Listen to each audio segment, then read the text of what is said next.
Good day, everyone. My name is Takalekwala KJ, and I am going to be presenting about the personal attributes of a mentor.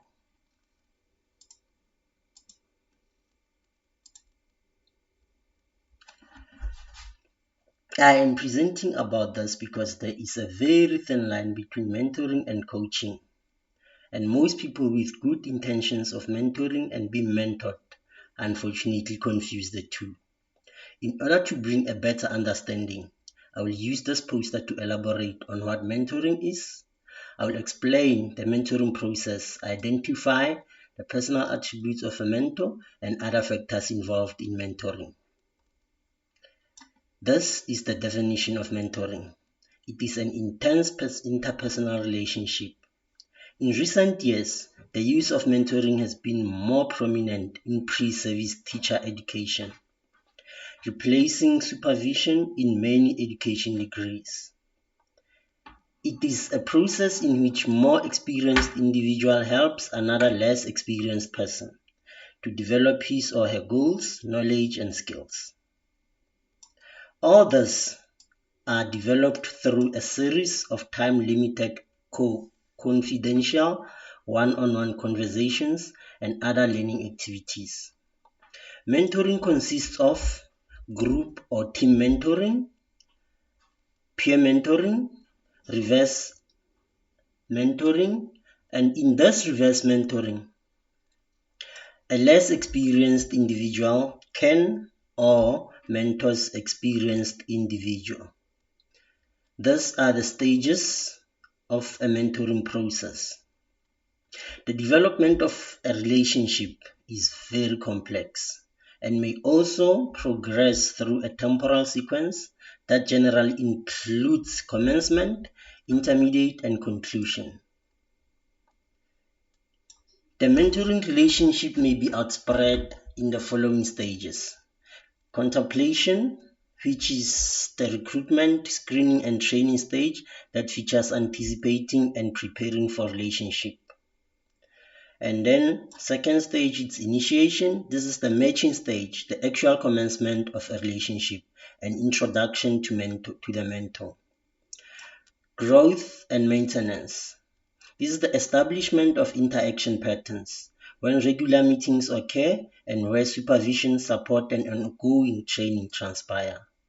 Decline and dissolution.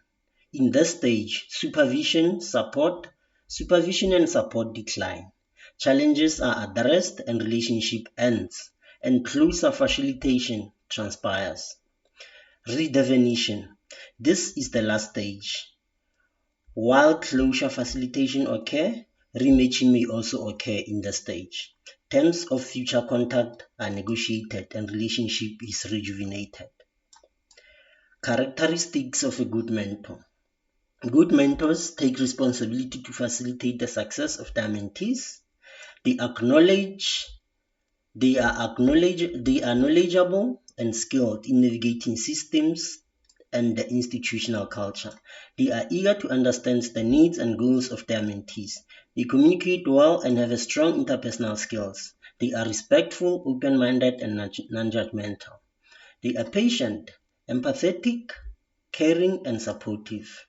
They are willing and available to provide input, advice, constructive criticism, and engage in difficult conversations when needed.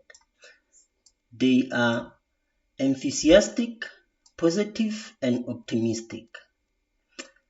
They are encouraging, and they do not rely overly on their own success and ways only when giving advice, but respond to the expressed needs and interests of their mentee. They are willing to learn what they do not know about the mentoring program, the expectations for success, relevant policies, and resources to assist their mentee. They are well aware and know when they do not know the answer and need more information or need to refer the mentee to others. They are honest and trustworthy in keeping confidential that which they agree is private. The roles of a mentor. This is now the to-do list of the mentor.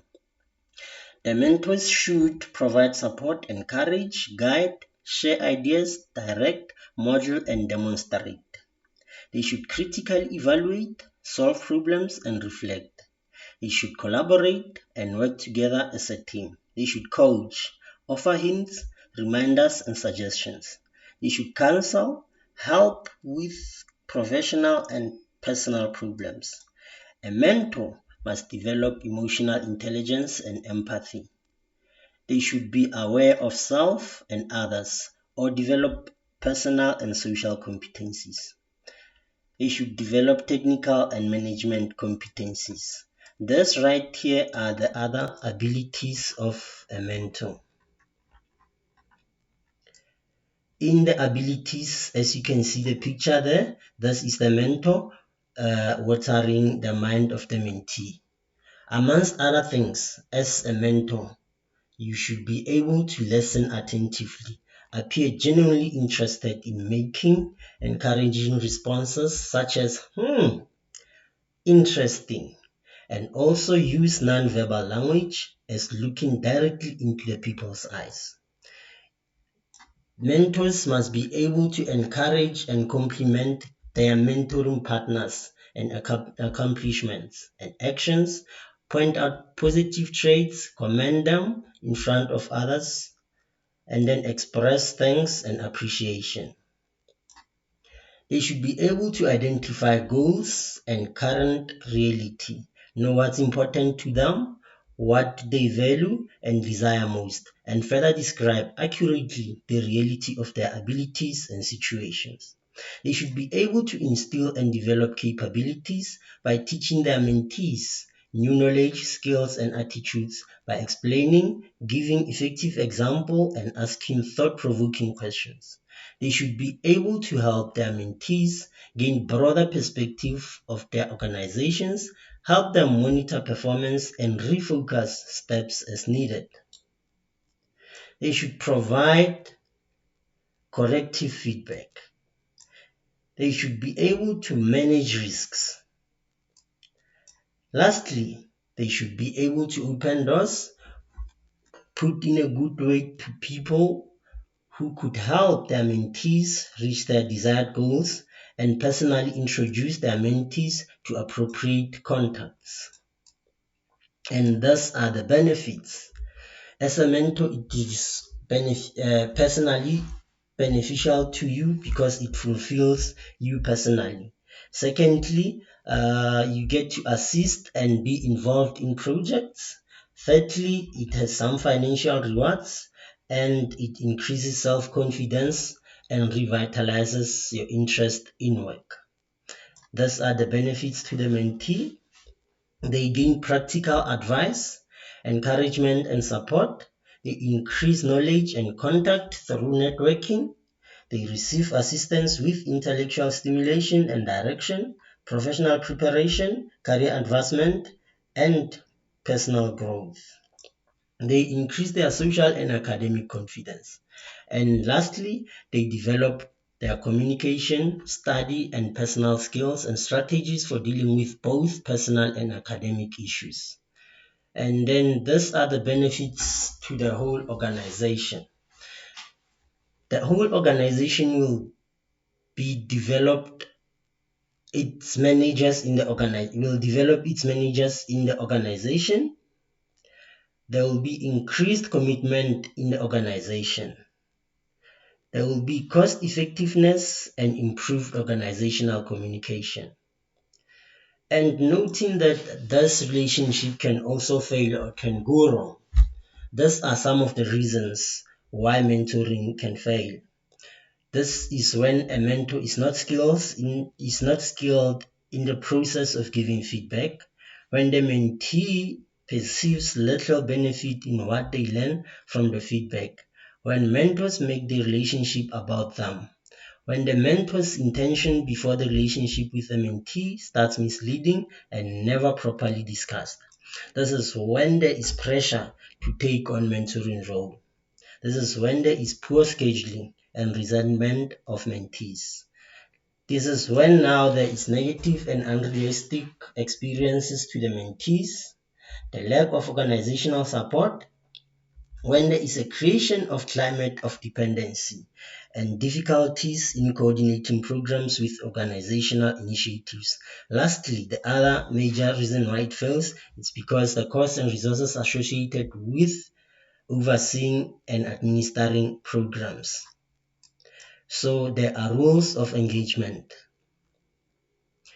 As the mentor and mentee, you need to initiate calls or initiate visit every week. You need to meet at least once in 2 weeks. The mentor must know background of the mentee and the mentee must know the mentor professionally. You must both discuss challenges, seek and extend advices, and you must also document the consent. You must both set the goals together. The mentor must monitor progress and the mentee must measure the progress. This work was made possible because of the work of Mrs. van der Haar. I thank you for your attention, and these are the references that I used. Thank you.